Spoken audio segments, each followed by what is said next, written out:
Next up is BTS in another reaction that is, how have you not heard / seen this yet? Well, it's another song that I knew definitely before I started my channel. I have never seen the music video. I have never heard the song in its entirety. This one is going to be a bit more troublesome maybe than the EXO reaction, to where I knew that I did like that song based off of the chorus. Whereas this one, Fake Love, from what I've heard in just the small snippets of the chorus, I don't like how it sounds. I don't like the fake love, fake love. I don't like it. So I'm hoping that the rest of the song gives me a bit more perspective, and I do like it more. Also, I've just, in general, since I first heard this track however many years ago, have grown to enjoy BTS more overall. We're going to be checking out, actually, by Riley, who requested this, Run BTS for the first time at some point over on Patreon and Fourth Wall, so that'll be cool to see, as I know that is a very popular series of theirs. But as you know, I've loved their solo stuff. And there's a lot of new solo stuff to get to. I know there's Jimin's who I've barely scratched the surface on a lot of his solo stuff outside of a live stage or two that we've seen. And I think Jin has also recently released some new stuff that I have not gotten to. So there's always BTS solo stuff on my plate at some point. And I have come to, I think, just like the solo stuff a little bit more than the group stuff. But let's give Fake Love a shot. Let's see what we think. Let's go. I really enjoy doing these, like, how have you not heard this type of songs yet?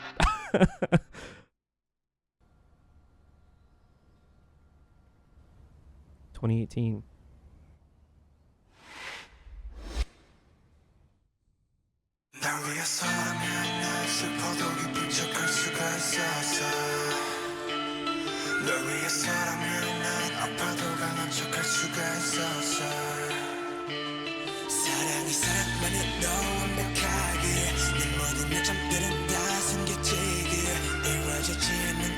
Okay, this intro slaps already, though.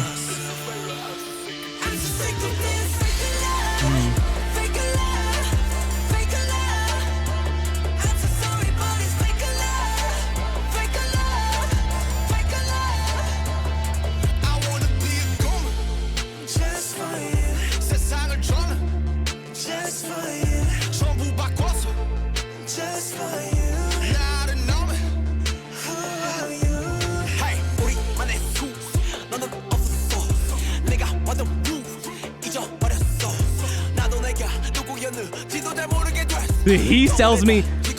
J-Hope sells me on his tone alone.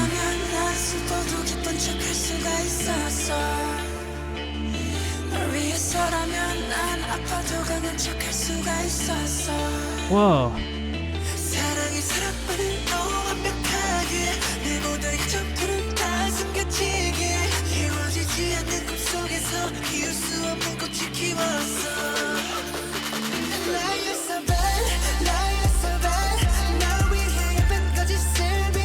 I think I love everything about this song except for the chorus.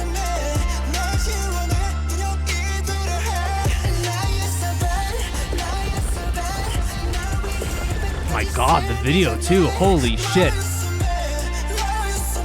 It doesn't surprise me too that, like, around the era of, like, this might even be like post that era actually, like Tumblr's height. A lot of these BTS videos are so Tumblr to me. They are aesthetic to the nth degree. This is maybe one of the most like examples of that. Like super kind of sceney, feels super. Even the intro felt so emo like music to me, the shit that I love. So that's why I vibed with it so much. The only thing I can't get on board with yet is the chorus.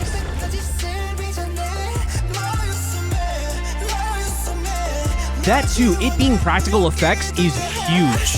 Huge.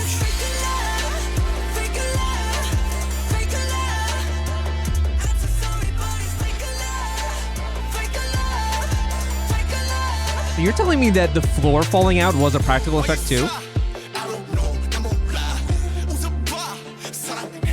Are they wearing lenses? Because their eyes, my God.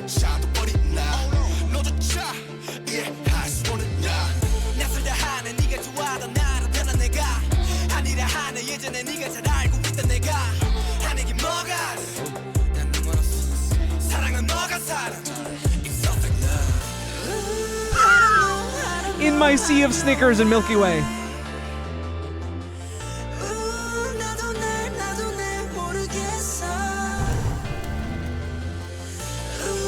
This scene, oh my god, the colors. I love it. The rusted out window panes.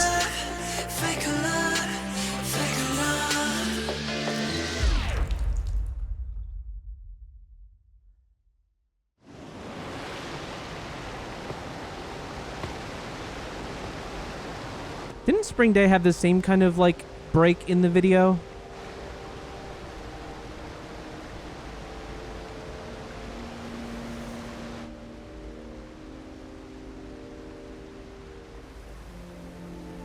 Man, their outfits too, it is like K-pop emo boy heartthrob.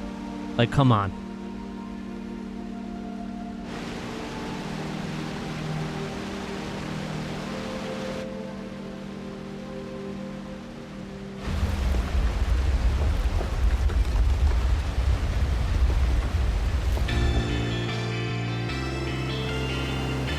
Oh, that kind of gave me goosebumps. Just a little bit. Just a little bit. Wow. That is not practical. There's no fucking way he was that close.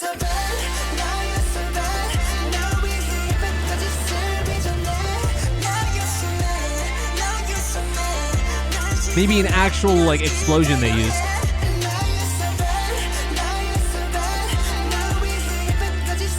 Wow.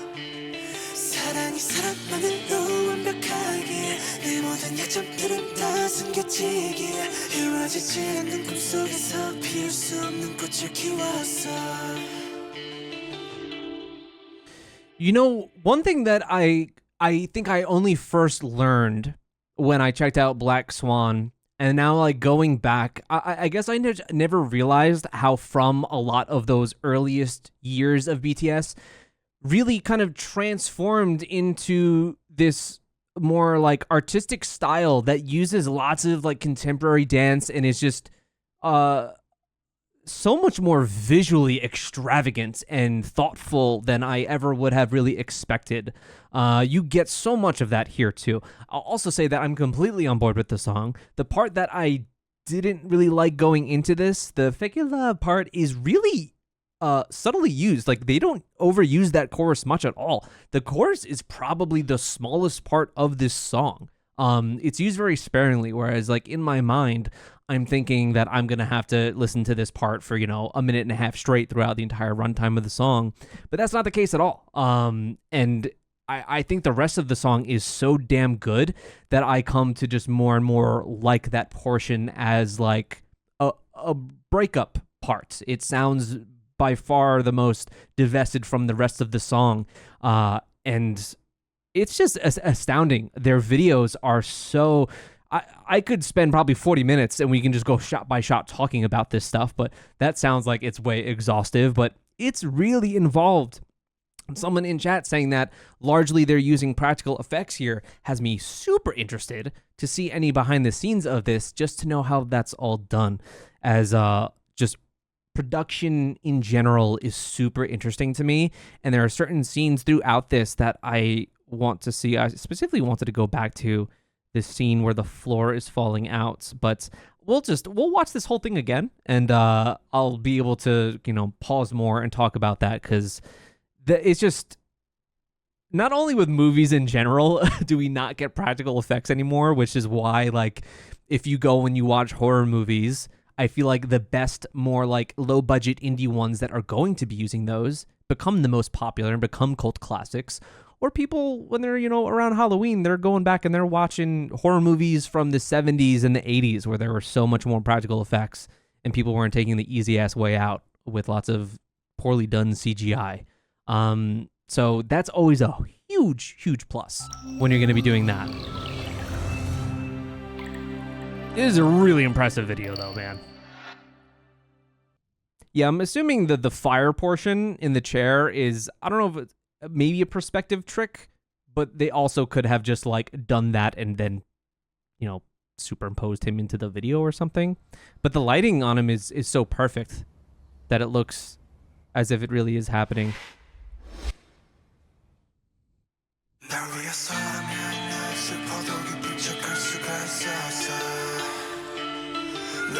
Yeah, dude. The intro is where I knew that my perspective on this song was about to change, was when it started with this real, like, kind of alternative emo guitar work, which I'm just, if you know my taste, like, I'm all about it.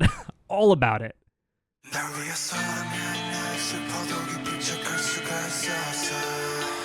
Gorgeous domino effect with their silhouettes on this white background.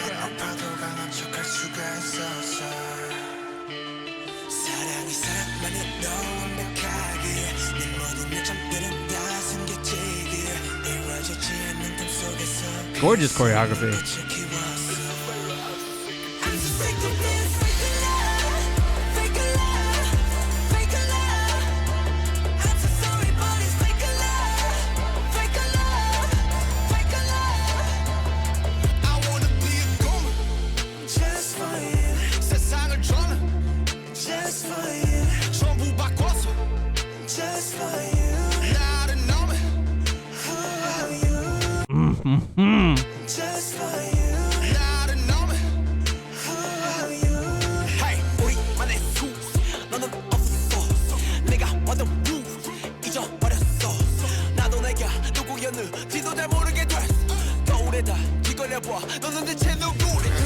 Yeah, just on tone alone, he's probably my favorite rapper in this group, just because he brings out that aggression that I love to hear. I'm such a mark for that.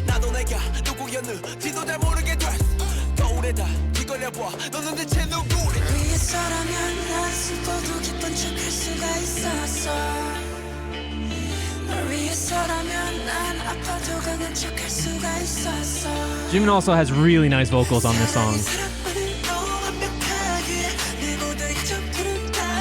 They do really great, because these rooms feel so self-contained, especially because a lot of these scenes are showing members by themselves.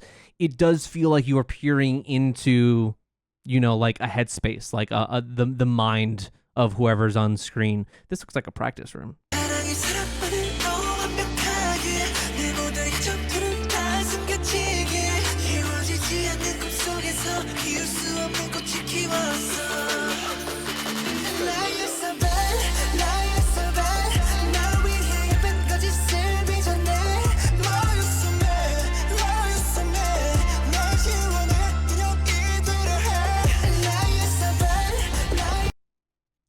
How are you doing this?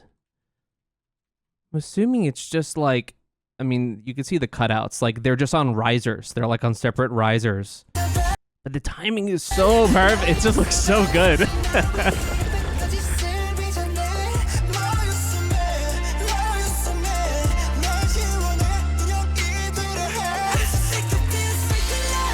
This is my favorite scene, though, for like the performance scenes. Even though the opening is so nice, I love the colors of this. It's so pretty. It's so painterly, like watercolors, but it retains all the kind of like worn out look of the video. So like the archways are all rusted and everything, but it's still so gorgeous.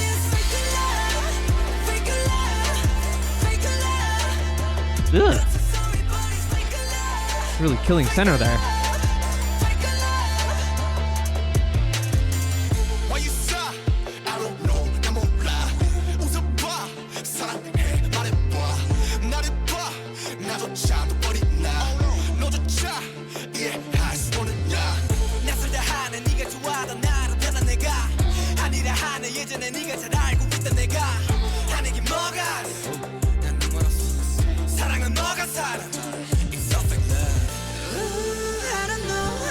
It's maybe the only shot that I can't get.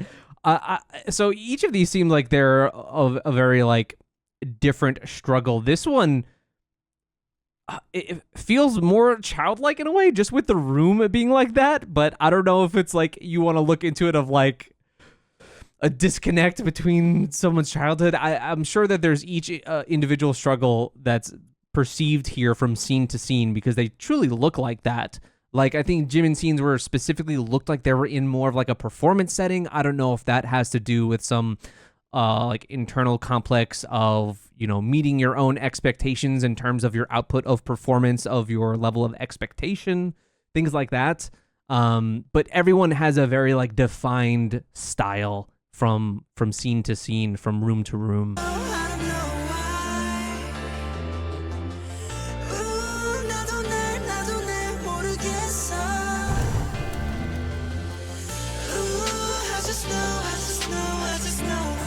They always look so good in jeans. Back when skinny jeans were all the rage, man.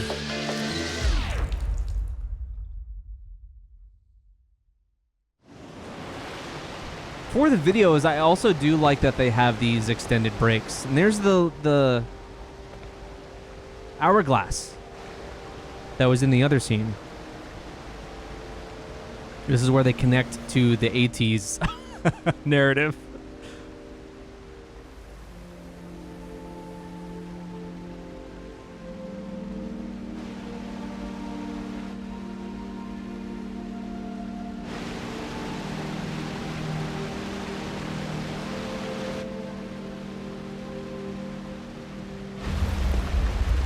So for even on face value, even if you're not going to like look into the meaning behind a lot of this stuff and what they're maybe trying to convey, it's just gorgeous on its face.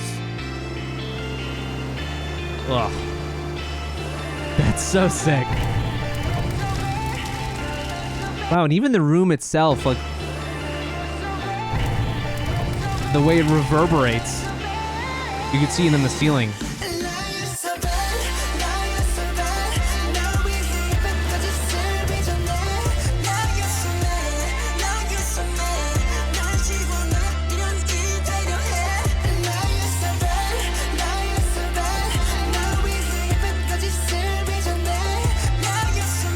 This is like the most like expressive melodramatic delivery that we get throughout the song too, but I also kind of like it.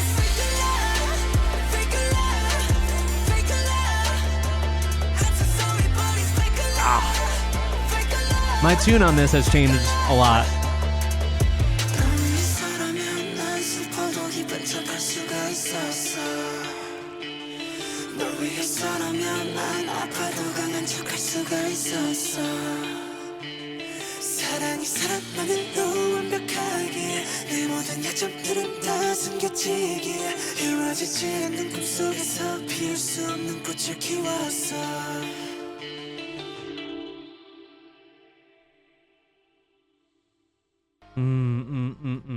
It's interesting that like whenever I would hear this song, otherwise it would always be that chorus, which of course it's the chorus. It's what you're going to be hearing a lot.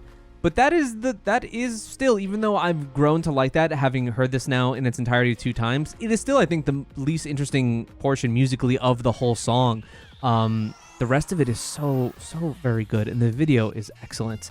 As I've come to learn, all their videos are just so highly produced and just so well executed. And, you know, it shows. 1.3 billion views. But yeah, good shit, man. Let me know your thoughts on BTS's Fake Love. Like I said, we're going to be checking out, finally, I think for the first time, I don't know if I've ever done separate, just sole BTS-related variety, but we will be checking out an episode 41, I think it is, that was requested, of Run BTS over on Patreon and Fourth Wall. But yeah, let me know your thoughts on this one, as you've had 6-ish, 7-ish years to now sit with it. 6 years, just over 6 years. Yeah, happy that I finally got to this one.